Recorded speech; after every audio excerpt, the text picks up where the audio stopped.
And what's your major, Megan? Well, for tonight, history. I'm a double major in biblical studies and history. Awesome. Great. Hi, Jordan. Hey, how are we doing? Good. You're our other major for tonight?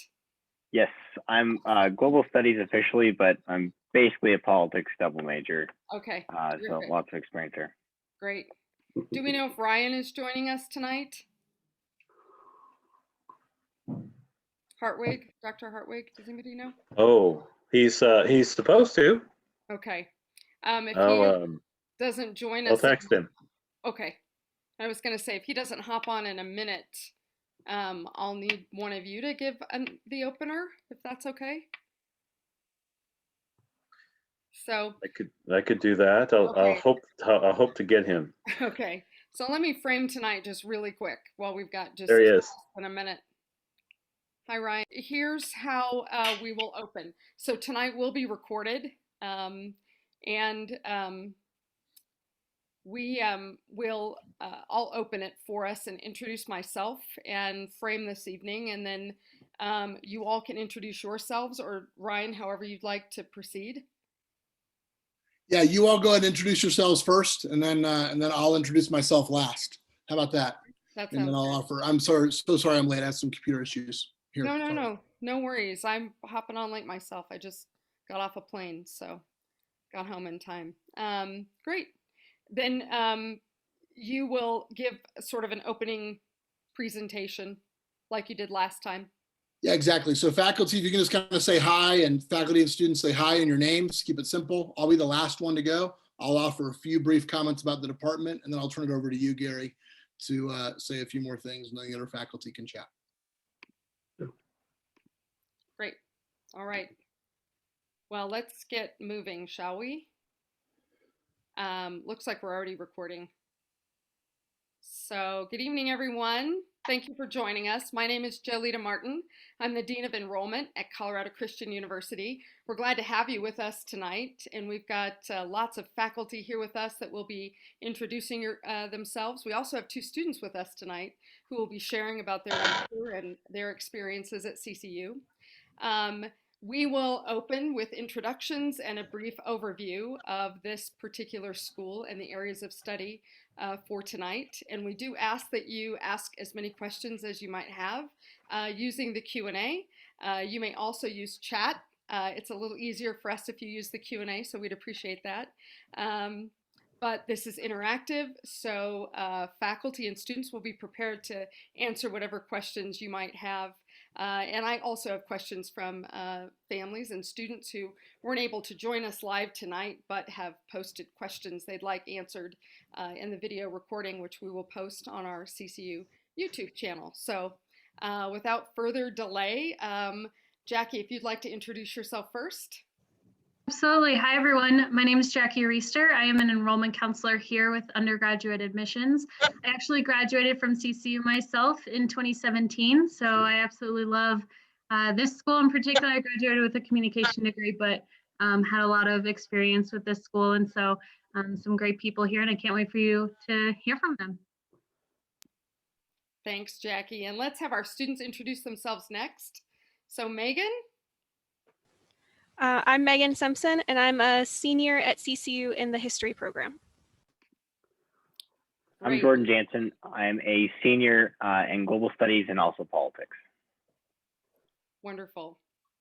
So why don't we begin with you, Dr. Shoemaker, and then we will proceed with the rest of introductions. And then Dr. Hartwig, you can give us some opening remarks. Yes, so my name is Dr. Stephen Shoemaker, and I teach politics here at CCU. My particular emphasis is really political philosophy, political theology, rhetoric, things like that. Great. My name is Christian Finnegan. I am new here this year. I am an assistant professor of history and politics. I'm Dr. Tom Copeland. I teach politics and global studies.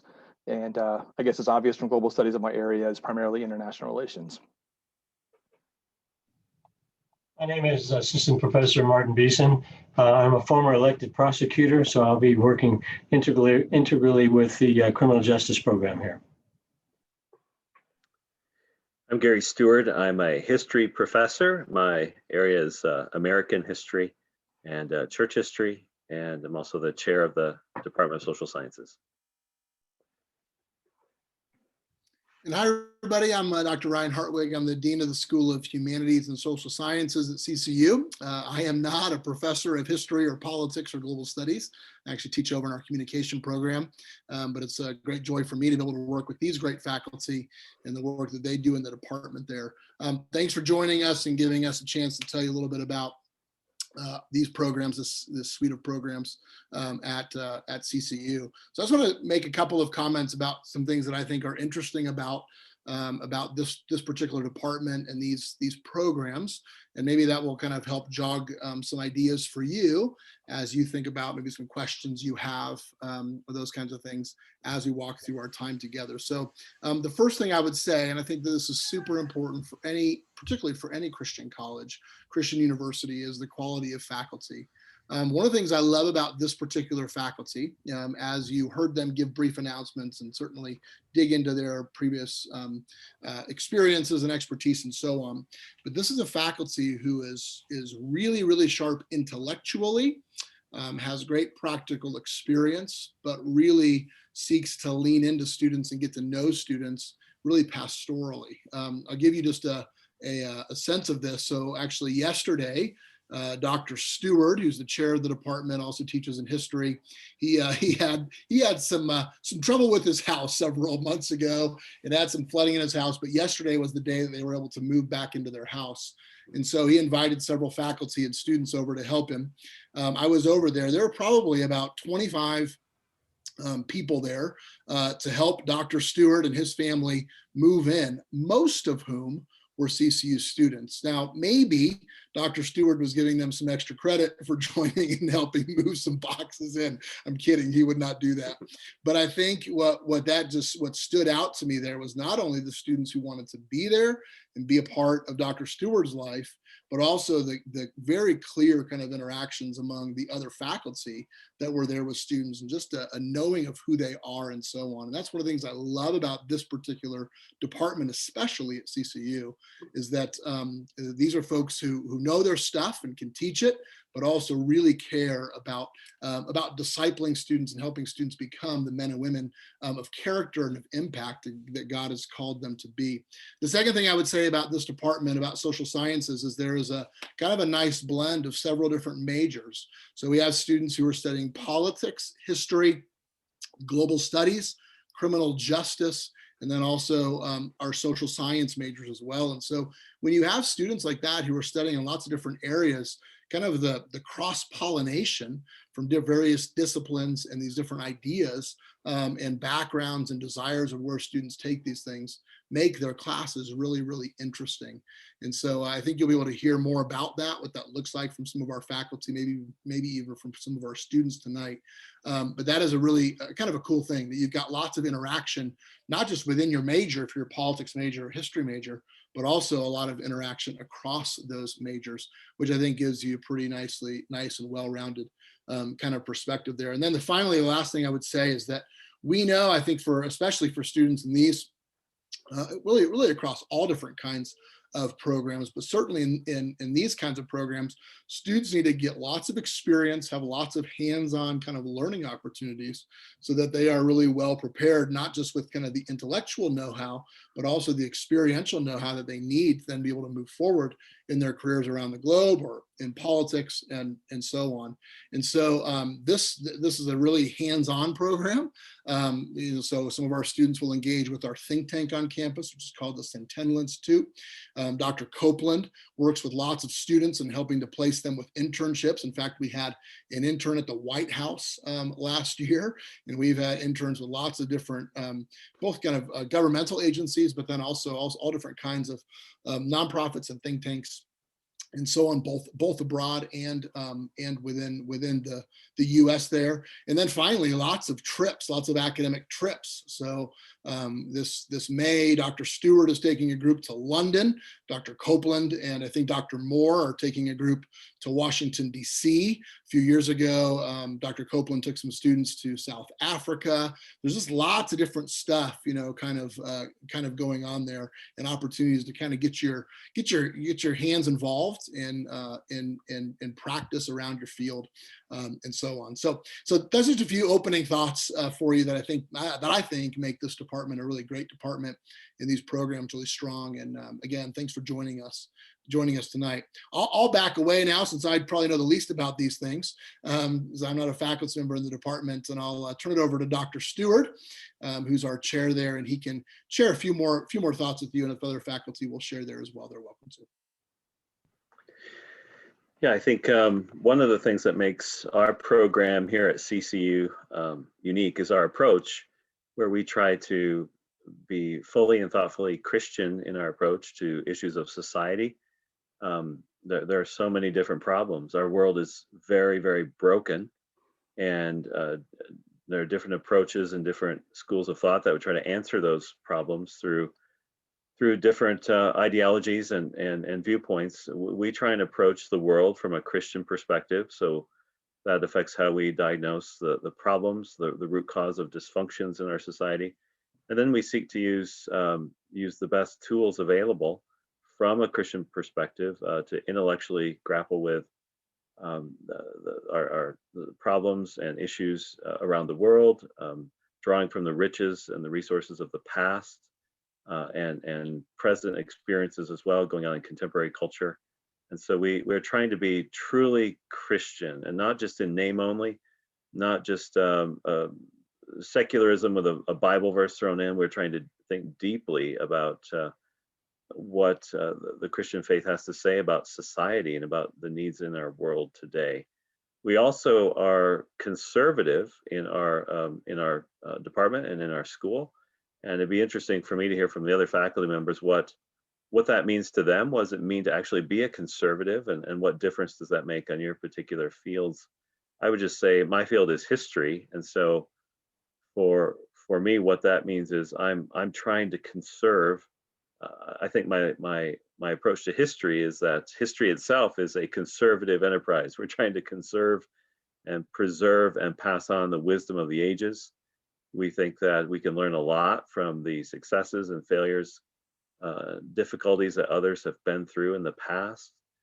We think that we can learn a lot by sitting at the feet of people who are wiser than us, who have gone before us, and who have a lot to teach us.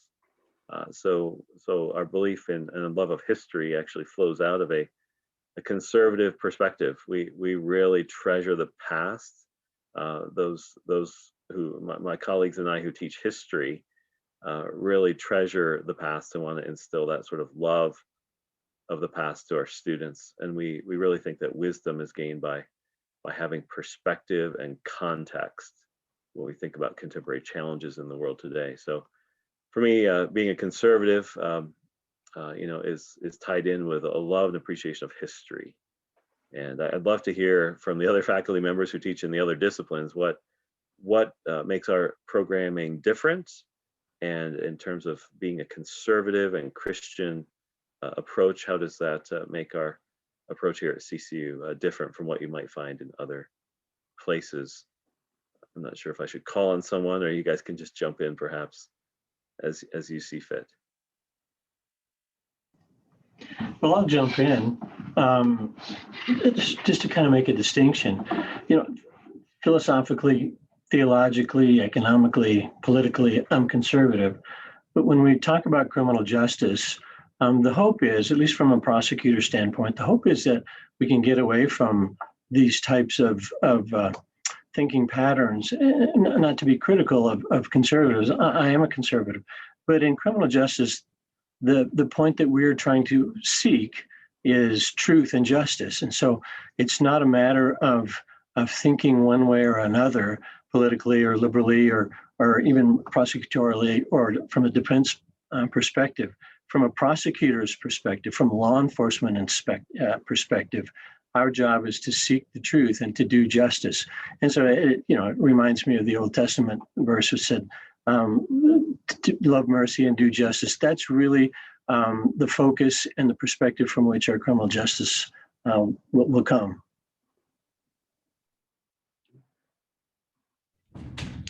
Sure. My name's Greg Moore, and I teach in politics and global studies. And I liked what Gary had to say. I think he articulated this very well. I'm a conservative too. I teach American politics this semester, and I did last semester. And I have 4 principles of conservatism, or 4 kind of dimensions. And as a Christian, I think, theological, biblical conservatism, treating scriptures as the God-breathed word that is something we cherish. And so I take a conservative approach to the scriptures. And then the normal 3 dimensions of conservatism that most political scientists would talk about: fiscal conservatism, defense conservatism, and social conservatism. And as for me and my house, we're conservative on all 4 principles, but we lay those out for students, but this is a university. And so our job is to present these things to students and encourage students to think those things through and to draw their own conclusions. But I've worked in my first job was in a so-called Christian university, but I was persecuted because I had Bible studies in my office, and I actually I was like one of the few conservatives at that institution. So I know that's, what we do here at CCU is special, and it's unique. And considering how many Christians are in this country, people with conservative values, it's sad that so many of the institutions in this country have gone away from those core values that we find in scriptures. And so for me coming here, it's just been so refreshing that in class I can pray with my students. We teach the subject matter, depending on what the class is, that's our job, but we also do it in a Christian context. And it's a special experience. It's a special place. And I think if that's where you are, if that's where you're coming from, you'll feel very much at home.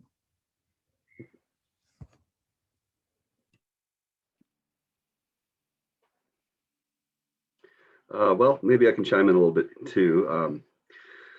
For me, conservatism at its best is really a kind of honoring of your heritage that's rooted in a deep sense of gratitude.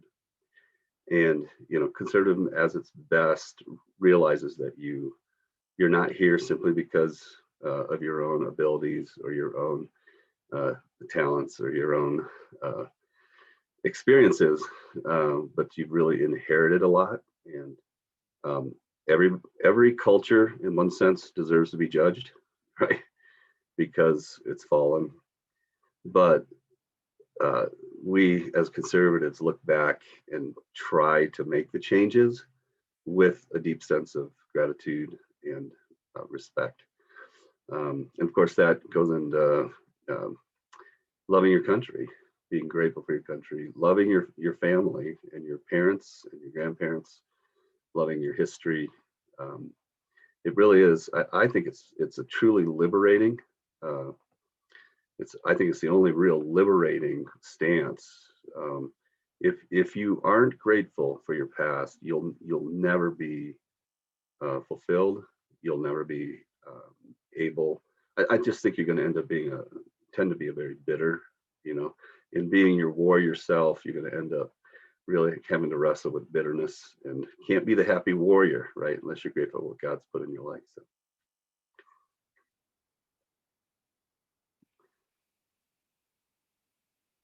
I'm going to open it up for questions. Attendees joining us, there's quite a few of you. Please go ahead and ask whatever questions you have in the Q&A, and the faculty as well as our students will be happy to answer those for you.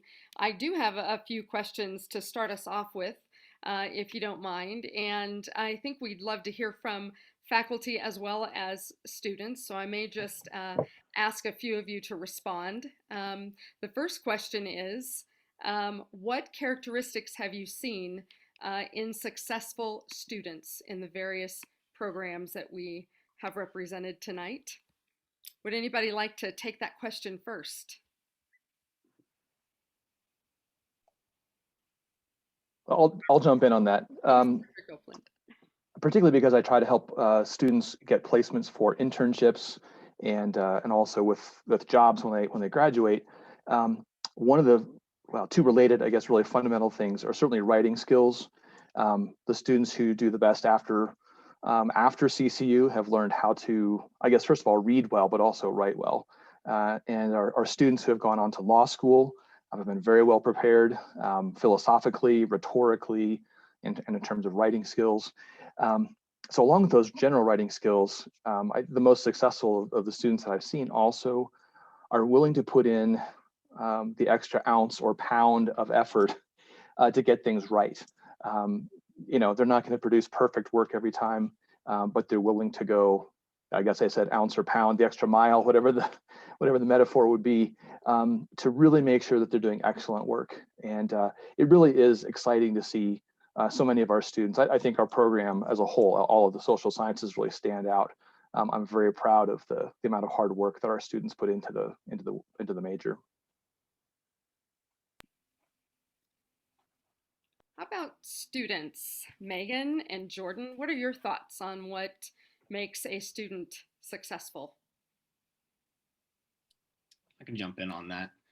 I know I've been here for 2 years. I transferred in from a different college, but then coming to CCU, and Dr. Copeland hit on the writing skills, and then being able to interact with the material. I think that's been the biggest thing, though, for me, is we deal with really beefy and hard to chew on subjects, and we sometimes read a lot of reading in preparation for classes, and then we talk about these really complex subjects, and so you have to I've learned how to critically think, but then critically learn and read at the same time. So you're preparing yourself for class, and then sometimes you walk into class having no clue what you read, and then it's explained to you, and you go, "Wow, it all makes sense!" And here's how it all kind of comes together.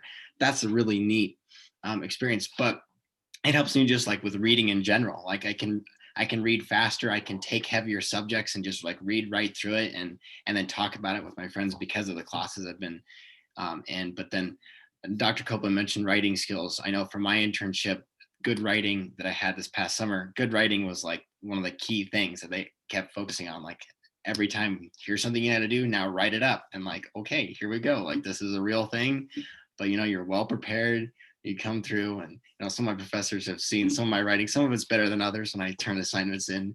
But I would say that my writing has definitely improved over time. And so like and Dr. Copeland mentioned, putting in that extra ounce. Sometimes I do it more than others, and putting in the extra time to make it really good. But when you do, like, you can see such a big difference in even how much I'm learning, and then definitely the grade you get back. But yeah, those would be some things I would mention on that. Thanks, Jordan. Maegan, what are your thoughts? Well, I definitely agree with everything Jordan said. In addition, it really helps to have like a passion for learning and to enter every class with the attitude of what will I discover? What will I learn? How will I grow? Because I know some students really complain about gen eds and everything, including like, yeah, just gen eds, they'll complain that this isn't their passion. But even the classes that aren't my passion, I've walked away with a lot more than I expected. So I think that having that attitude of dedication to the classes that you're signing up for and having an open mind about what you will get out of every class. Thanks, Maegan. Jackie, I'm going to turn it over to you because it looks like we've got questions in the Q&A. Yeah, absolutely. So this is a question from Sophia. She asked, what sort of classes do you take within a politics degree, and what are they like? So if the students want to answer a little bit, but then also the professors, obviously, who are teaching politics.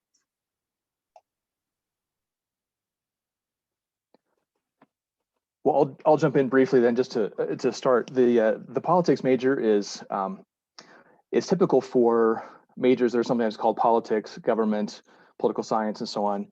We have a core in political philosophy. So you have an introduction to Christian political thought, first of all, and then classes in both classical and modern political philosophy. And then there's the Intro to American Politics, and then there are upper level courses looking at institutions, parties and elections, and so forth. And then the third leg of the triad are international relations courses. There's also an intro 200 level course there, and then a series of more challenging courses as you go, as well as a final senior capstone, senior seminar course. So structurally, the program looks a lot like other schools. I will just explain one other thing briefly, and that is that we call it a politics major and not other things. In the early 20th century, the field of politics, it had been called politics since the time of Aristotle, basically, decided that they were kind of envious of the hard sciences, the physical sciences. And so they turned to an approach that was based entirely on trying to figure out some kind of scientific understanding of human behavior. And if you could do that, you could you could have a progressive society. So the field of political science has gotten very technical and theoretical, and it sort of strayed away from politics. Some programs call it a government major, but we don't want to emphasize the government is the solution to everything. It feels like if you're studying government, you're assuming certain things about its role in society. So our program is called Politics because we're interested in those questions of what is a good society? What kind of city, what kind of country do we want to live in? What's the proper relationship between the individual and the state and the family and other institutions and so on? So sorry for a long answer, but that's both kind of the structure and just a word or two on why we call it a politics major at CCU. That's great. Maegan or Jordan, do you have anything about what those classes were like if you took some of those? Yeah, I can jump in because I've taken quite a few of those. I think one thing I would emphasize is that there's so many options and so many kind of directions you can go. And so you to some extent, you have the ability to make it your own and to make, to get out of it what you want to get out of it. There's the politics core, and you can go right through that. And you can do some of the just the regular courses. And then you can go, okay, here's the emphasis I want. Here's some of the classes that really interest me. And Dr. Hartwig has signed off on several different course substitutions for me, so you can kind of make it your own here and there. But yeah, so you can do the international affairs side. You can do within the global studies, there's international business, there's intercultural ministries, but then there's like all of those things combined. So the global studies major, I took business classes, I took intercultural ministries class, but I feel called to going into politics. So like, how does those things to come together? But those classes really, like, it all just like comes right together. And you're like, wow, like we're all part of the kingdom, and we're all here to share the gospel in every aspect we're in. So I think there's so many different options, and there's so many different classes. I'm sure you can look them up on the course catalog. And it's just how do you want to make it work for you? And that's what would be my encouragement. That's great. And that actually leads right into, we had another question come through asking what kind of jobs that you can get with a politics degree if you don't specifically want to go into law or run for any sort of office.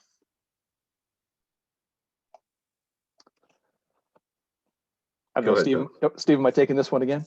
Well, obviously law is one of the favorite tracks of students in politics, but our students go on to work in state and local government. They work for, private charities, nonprofits, think tanks, and so on. We have a number of students who are working in the state legislature here in Colorado. And state politics is very different from Washington, D.C. We do have a fair number of students in politics who just, they don't want to go and work at the national level. And so we do train them to be able to work at other levels as well. And more broadly, I would just say that, going to a liberal arts college, I think you just can't go wrong. You're going to come out with gen eds that'll prepare you for life and a whole variety of different kinds of careers. I have friends who are politics majors in undergrad and who went to liberal arts colleges, and they've gone into ministry and business and missions and all kinds of things. So whatever your particular degree, I think going to a Christian liberal arts college is going to set you up for whatever God puts in your path. And maybe if I could add to that, most people don't really understand what political philosophy is. They think it's something like the counterpart, like theoretical physics versus something that needs to be applied and so forth. And political philosophy actually is the best way to think about it. It's like the intersection of ethics, psychology, and law and institutions. And so, at CCU, this is where you really read the heavy stuff. And any student that comes out with our politics basically can teach in a classical high school, junior high. We have good connections with Great Hearts in Texas and in Arizona, and they would just, they love CCU students, and they can't wait to have our graduates. So teaching is a large part of that, but also because you're working so much kind of in a philosophic ethics and philosophic psychology, it really kind of opens up to you human nature. And then, of course, with rhetoric, it tries, it connects you with people, teaches you how to do that. So like all these majors, you end up sometimes not doing anything in the field in particular, but the rigor of the process turns you into the kind of person where doors will open for you, right? The doors that God has for you. Yeah, I was an art major as an undergrad. I went to a liberal arts college, and I think I'm just a big fan of liberal arts because that's, you learn how to write, you learn how to analyze things, you learn how to do problem solving, you learn how to speak, things like that.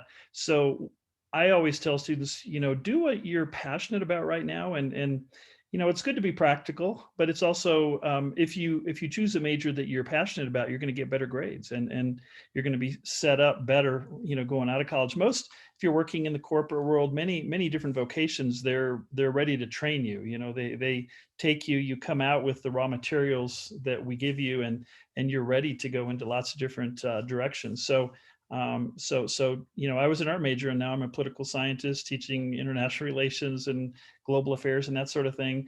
And I saw there was a question there about teaching. I love teaching. I didn't know that I loved teaching when I was in college. I never even imagined that, and yet here I am.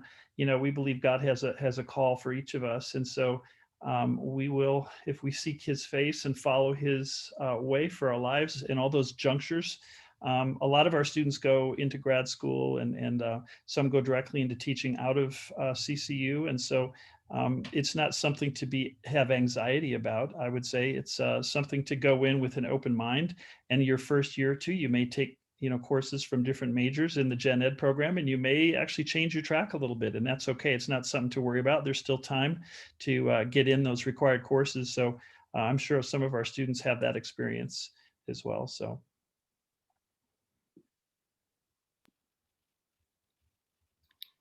I see a question here about minoring in journalism.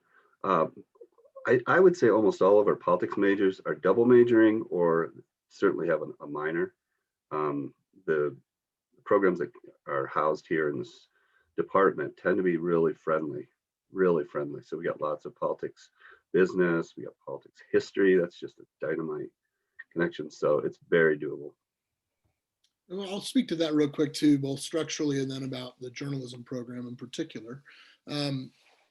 First of all, in terms of structure, it takes 120 hours to graduate. Your Gen Ed is 48 hours. So if you do that math, you've got about 72 hours left to pursue your major coursework, minor coursework, and so on. So our politics major is 36 units, right? It's either 36 or 39. It's 36, right, Tom? I think it's 39. Okay, 39, sorry, but that's okay, right? But you're at 30, even if you're at 39, right, you still have, that other 30 some units to be able to pick up another major and so on. I think that's what Dr. Shoemaker was saying there as well. So it's pretty easy for you to be able to pick up a couple of different majors there, where a minor typically is going to be like 18 hours, 18 to 21 hours, somewhere in that range. And so you could potentially, major and maybe even double minor, get a couple of minors if you would want to do that and so on. At CCU, we do not have a journalism minor per se.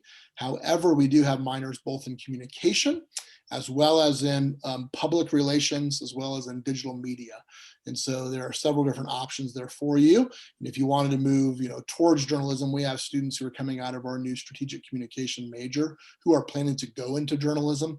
But I want to be honest with you, it's not called a journalism minor, but you can certainly get a lot of the writing kinds of skill sets, the research kind of skill set, and so on that you would need to be able to move out into that career possibility as well. Yeah, we have several current students right now who are double majoring politics and strategic communication, and one who just went this last fall to Texas A&M grad school for journalism. So, a graduate degree in journalism is kind of the entry level ticket to get into the field of journalism. So you can come out of CCU very well prepared in a number of areas, particularly like subject matter that you want to cover in journalism, and then go on for a master's elsewhere as well. Great. We had a few more questions come into the Q&A, so I'll read those out. We had one from Jessica who asked, what hands-on opportunities in the criminal justice program are there, particularly in forensics?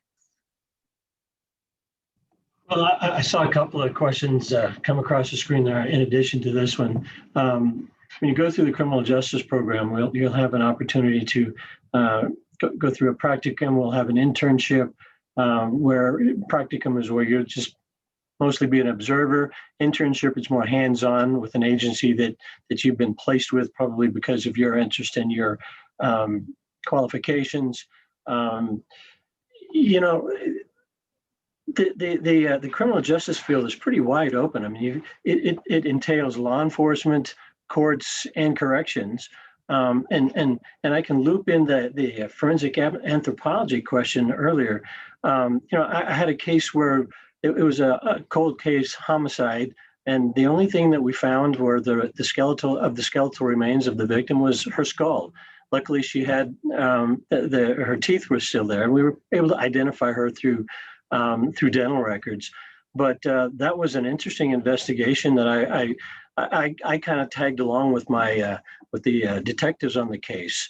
And it's just fascinating if you're interested in that sort of thing. And that it goes from the investigatory phase into the court phase, where you have the trial, and in the corrections phase.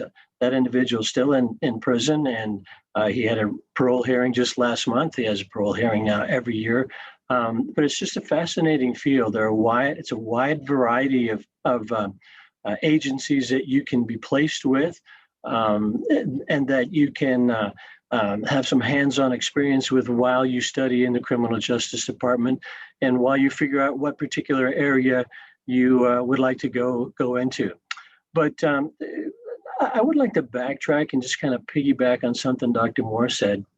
You know, you're going to go through your life, and if you're like me, you're going to have many, many different opportunities, and you won't stay in one particular field all your life.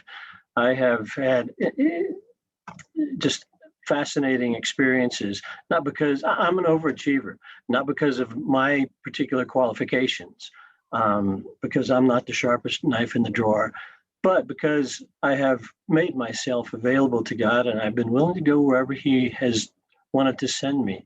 And so He has sent me around the world. He sent Dr. Moore around the world also, not just to travel, but to work and live and experience the culture. And so if you have a good, solid work ethic, you are honest and a man or a woman of integrity, and you are rooted in the scriptures, you're rooted in the word, your relationship with Christ is what it should be, you maintain it that way, then He is going to lead you into areas that you could not have ever dreamed of at this stage of your life. I look back in my life, and I'm just amazed at the places that He's taken me to, and the areas that He's placed me in. I never dreamed I'd be a politician. I don't consider myself a politician, but I felt the leading of the Lord to run for office, and I ran 3 times. I'm 2-1. Pretty good record. I won 2 elections and lost my last re-election for district attorney, and then really disappointed, but God took that, what I thought was a loss, and turned it into an incredible victory, and had me spend 6 years teaching in a Christian school with my wife and my 3 boys in Beijing, China, the heart of political communism. And so that was an interesting experience. So maintain your relationship with Christ, stay close to Him, stay rooted in the world, and He will take you into adventures that you could never believed were possible, and He'll bless you immeasurably.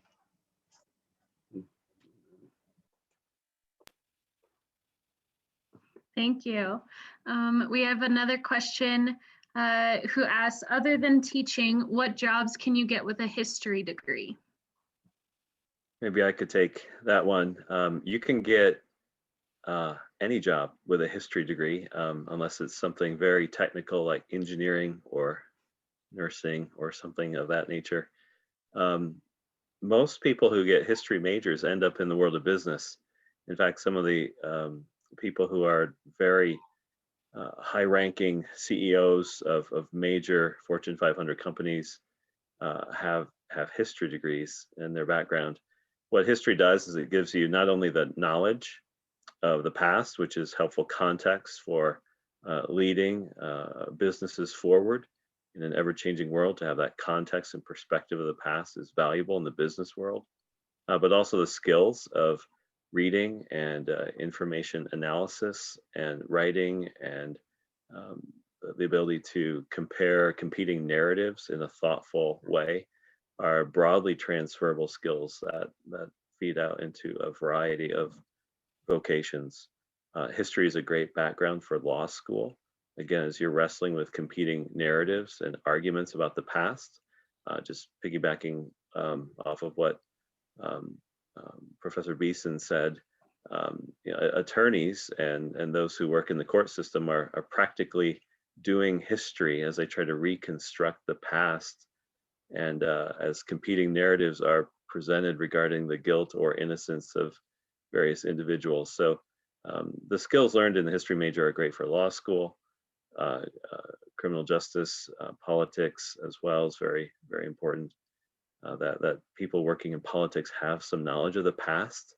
It's perhaps part of the dysfunction of our political system today that there's not enough knowledge of an appreciation of the past.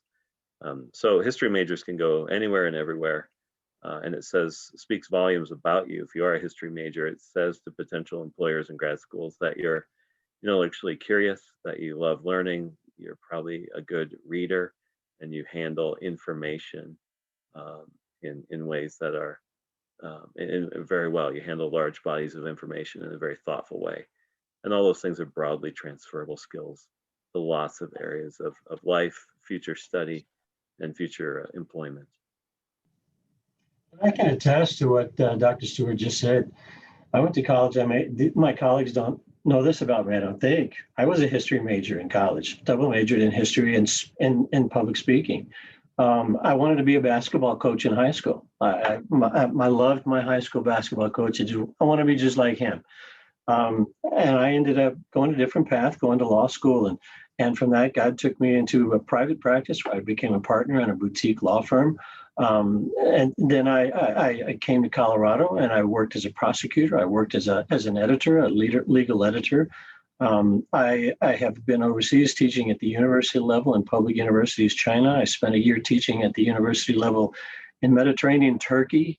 And he brought me back home, got me back into prosecution, and then sent me back to China again to teach in a faith-based K through 12, teaching kids how to defend their faith. And lawyerly skills, debate skills, they come in handy in defending your Christian worldview. And then he's brought me here to CCU. So history, it doesn't pigeonhole you into any one thing. It can give you just a vast array of possibilities. And that's one of the exciting things about it.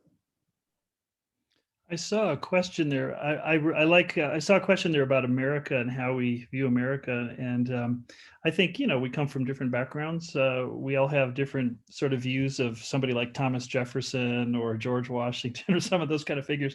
But I can say that our approach is that I think we all love America, and a lot of us this particular department teaches a disproportionately heavy amount of general education courses, whether it's Western civilization, American politics, those sorts of things. And so I think we're all pretty well versed in that sort of thing. And we, I love teaching the American government class, and we teach a philosophy called originalism, which is very, very history laden sort of approach to the Constitution and understanding the founding. And we have a lot of political philosophers and historians and political scientists who are well rooted in that tradition. And we present that to students and let them grapple with that. And they read Antonin Scalia and things like that. And we read the Federalist Papers. And so that no matter what major you are at CCU, you're going to engage with that kind of literature, because we think, we live in America here. And even if you're a foreign student, you're here. We want you to come out a better citizen and a well-informed citizen, so that for God's glory, you can impact the society and this nation for good. And so that's a very important part, I think, of what we do here in our department, but also at the university more broadly.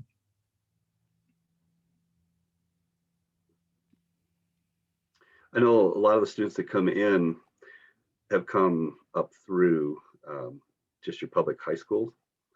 And so there's, I think, a very oversimplified understanding of all the problems in American history, slavery, and so forth. And part of what we try to do is to acknowledge the realities of the challenges of our past, but also to put it into context. And I like to tell my students, you know, everything that you think you hate about America at that time was the rest of the world. And it's really through the American founding that, you know, our nation has been able to struggle through that and out of that world. And so what we try to do is, you know, pull them out of like a fifth grade notion of the world. And you actually have to think with some nuance. You have to acknowledge, you know, the challenges, the problems that were there. But you need to see it in context. So, and again, we think this is a part of a college education. We're not here to just be propagandizing. We really want to show students the various alternative ways of thinking, but then be unapologetic that we think that we've been blessed with the American founding. Maegan and Jordan, I'm curious if you would like to add anything about your experience. Maegan, I think you mentioned that you are a history double major. What's the other major? The other major is biblical studies. Okay, yeah. Anything on your mind, Maegan, that you would like to add specific to what faculty have shared, what you've learned in class, what you found most interesting or most intriguing? Oh goodness, there's so much. Let's see. Sorry, my mind, there's just a lot. One of the things of just the previous question of one of the classes that I took that was one of my favorites was Professor Steward's Civil War and Reconstruction class. And so in that class, we wrestled with a lot of the issues that are like hot button topics today of American history. And we went through and we went like the complex nature of all of those issues in that time period, different views, both today and back then, of the various issues that people were dealing with. So that was a heavy class, but it was really fascinating and really helpful to think through our history and the legacies and also the issues of our history. And so, yeah, just that was one class that really stuck out to me to help me with that. And also on the what you can do with history.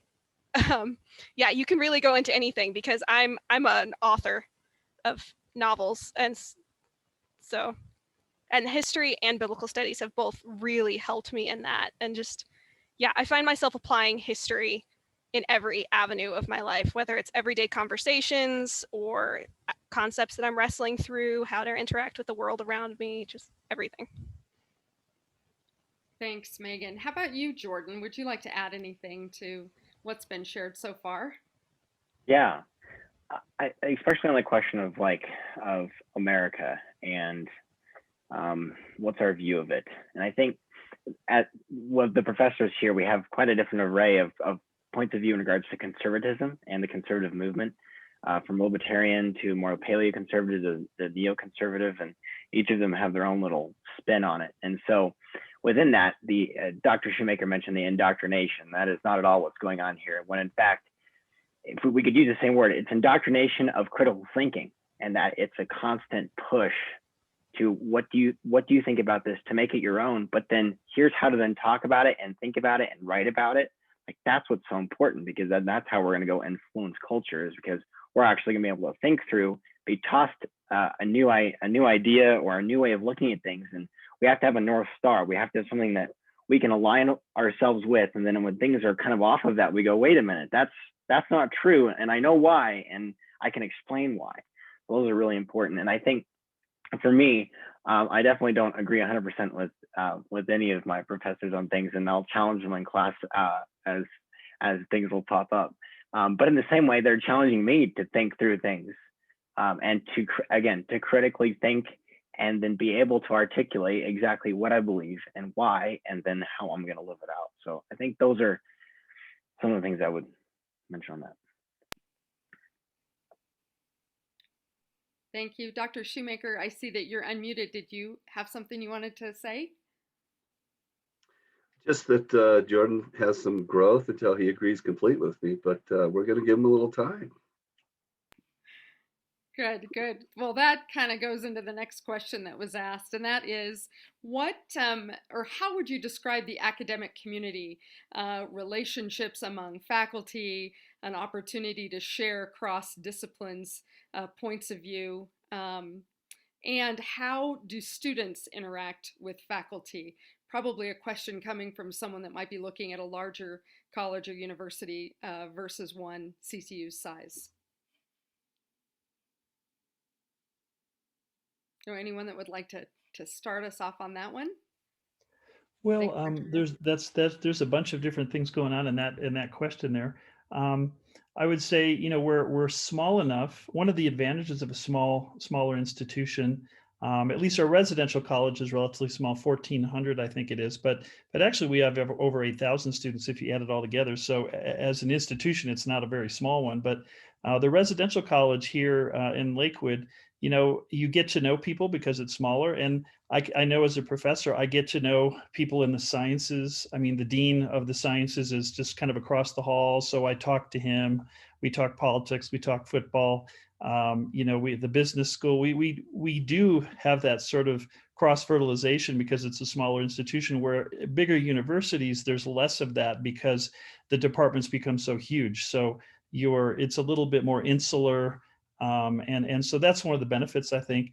And like some of the other colleagues have said, we have a lot of students who double major.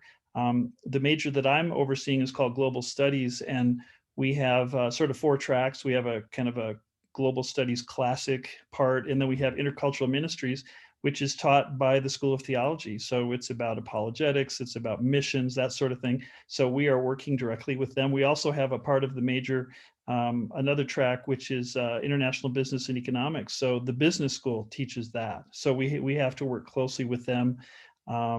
And we also have international relations and diplomacy, which is, you know, us politics guys are the ones teaching that. So just within that one major, we have 3 different schools actually contributing to the major. And I think that's not uncommon at CCU. So I like that. I think that's a great advantage, I think, that our institution has, is it allows students to dabble in other fields and majors as they explore, you know, where they want to go, what they want to do, how they're called, what their giftings are. And I think that's a huge advantage that we have here. Megan can go ahead. I see your hand is raised. Yeah, so just on the interaction between departments, I've had a lot of overlap between my history and my biblical studies majors, both in material, especially like Roman Empire and that sort of thing, which has been really awesome to see how those intersect.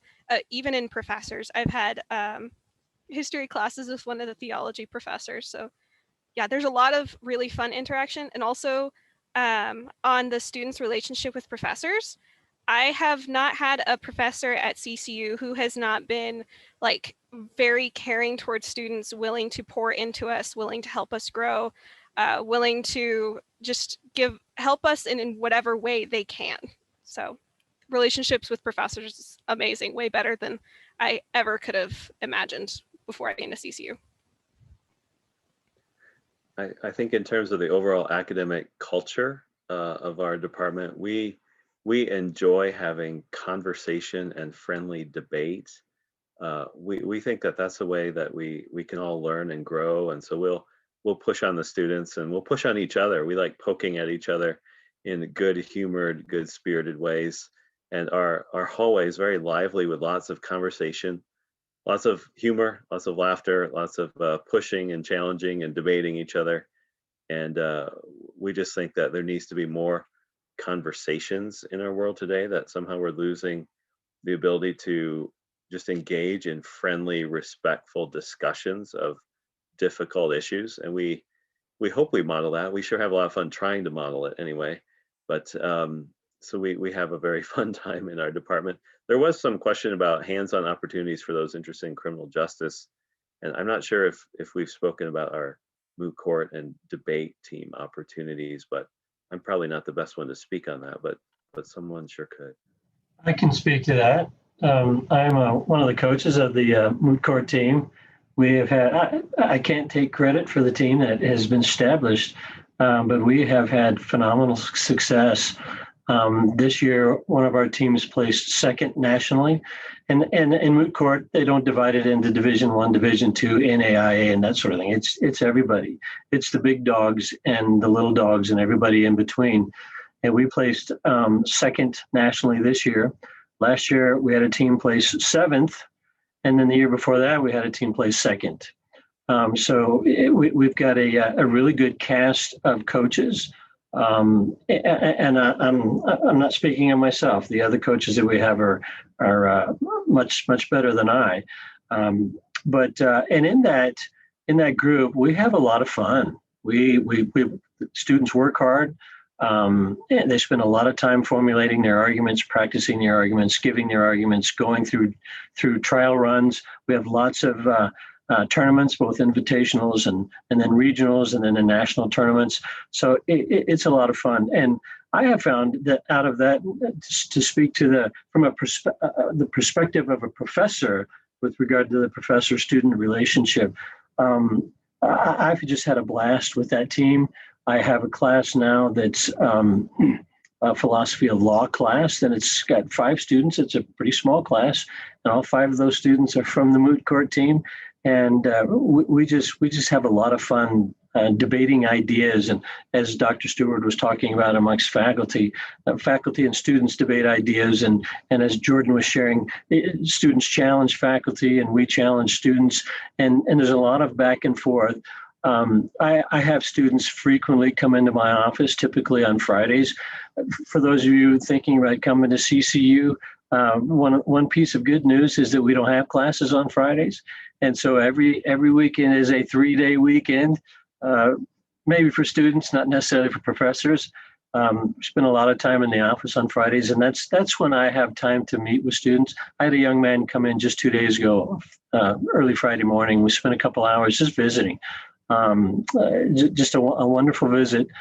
This class, this 5-student class I mentioned, we're going to have one of our classes in the near future.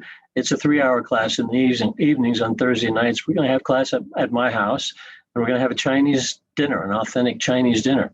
And so those are the types of things that professors and students can really enjoy and appreciate about our small little community, which is a dynamic community, albeit very small. Great. That, I think, also covered interaction between students and faculty, which was a question, and how much access students have to faculty. Another question is around how much reading and writing is a part of the curriculum. It sounds like quite a bit. And along those lines, are there opportunities for special projects, specifically research projects? A few nods. Maybe Dr. Stewart or Dr. Moore, if you'd like to answer. Yeah, I think there's certainly a lot of reading in our field in the humanities. We are very content and information heavy sort of major, which also makes it very interesting. There's so much to learn, so much to discover, so much to read, and so there are lots of reading and writing opportunities that we would require and expect and help our students through. In terms of independent research projects and reading projects, there's certainly lots of space for students to sign up to do a senior thesis project or a directed study project at times, or there are certainly ways to personalize your academic experience around special questions and fields that you want to explore to set you up for whatever's next. So there's certainly those opportunities to work with you directly. Yeah, and the university does have a policy of supporting students if we can get teaching assistants or research assistants, and the dean has usually been pretty, I think, generous in that way. And I'm relatively new, it's only my first year here, but I would just tell you as a student, if you're interested in learning how to do research and work closely with professors, just don't be bashful. Go up to a professor after class, go to office hours and say, hey, I really love this topic. And I was just wondering if there's any research I can help you with. And I had a student last year. I was teaching at a British university in China, and I had a Chinese student who offered those services, and I knew that was a really good student, and I thought, oh, this person would be really good. And I was working on a project on the question of, is the US containing China? Because a lot of Chinese think they are. And so this student went through a bunch of Chinese foreign ministry documents and tried to find we did a word search. Every time we found the word containment, she would flag it, and she collected them all into a file. And I went through them all, and I looked at what was the context of the use of the word containment. And then I did the same thing with American documents. So we did some comparisons, how the foreign ministries of the two countries use that term containment. And we found some very interesting results. So that was super helpful that student was able to do that. And I was actually to pay her a very small amount, but at least some reward for her hard work. And so that's something we can do here as well. And it's a great opportunity for students who are interested in that. I jump in from the student side on that, and there might be students that are hearing, okay, lots of reading, lots of writing, that's scary. Maybe I'm going to pick a different school because of that. And I'll say that was me when I was looking at schools, and I was like, oh my gosh, like I'm going to have to this is going to be a lot of work. And even getting in, looking at the syllabus and going, yeah, it is going to be a lot of work. But on this side of it, I can tell you it's the best decision you can make, because it forces you, well, one, to be time management, because you got to spend some time reading and thinking about this stuff. You can't just do it. But then it only creates a better person within you, and someone who's going to be able to articulate what you believe, because you've spent the time interacting with this sometimes very in-depth material. And you're only going to become better because of it. You'll be a better person, a better student. You'll be a better friend. You'll be a better influence for Christ in the future. And so, yes, it's a lot of reading. Yes, it takes time. Yes, they're long papers.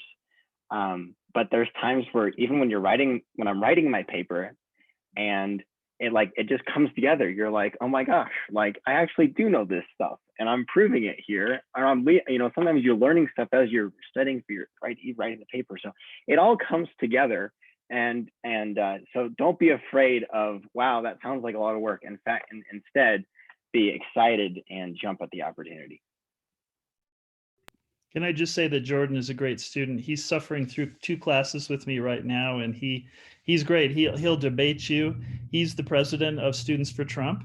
And I don't know if I told you, Jordan, but I think you made the best pitch for Donald Trump last fall before the election. I think the Trump administration should have hired you. You really did a good job. Of course, I didn't always agree with you, but I can tell that Jordan has grown a lot. He's a 4th-year student, and he has a very bright future. So I just want to put in a good word. He's being very humble, but he is a very good student. Thank you, Dr. Moore.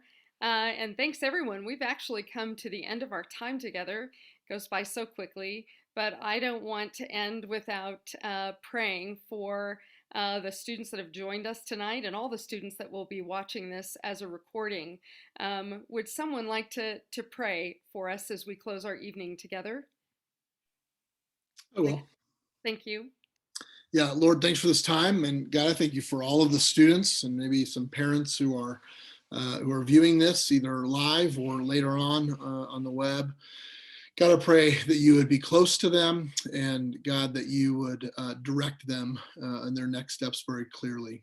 God, I thank you for this opportunity to tell about what you're doing here at CCU, and God, the good things that you're up to here.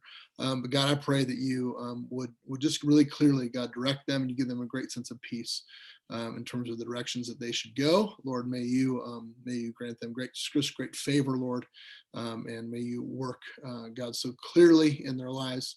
And God, give them peace and comfort as they walk through times where they maybe are unsure of how you're working and how you're going to put things together and so on. Lord, I pray your blessing over them. Thanks for this time this evening. In Jesus' name, amen. Amen. Thank you, everyone. Thanks for joining us. Maegan and Jordan, thanks for joining us tonight. Good night, everyone. Thanks. Bye-bye.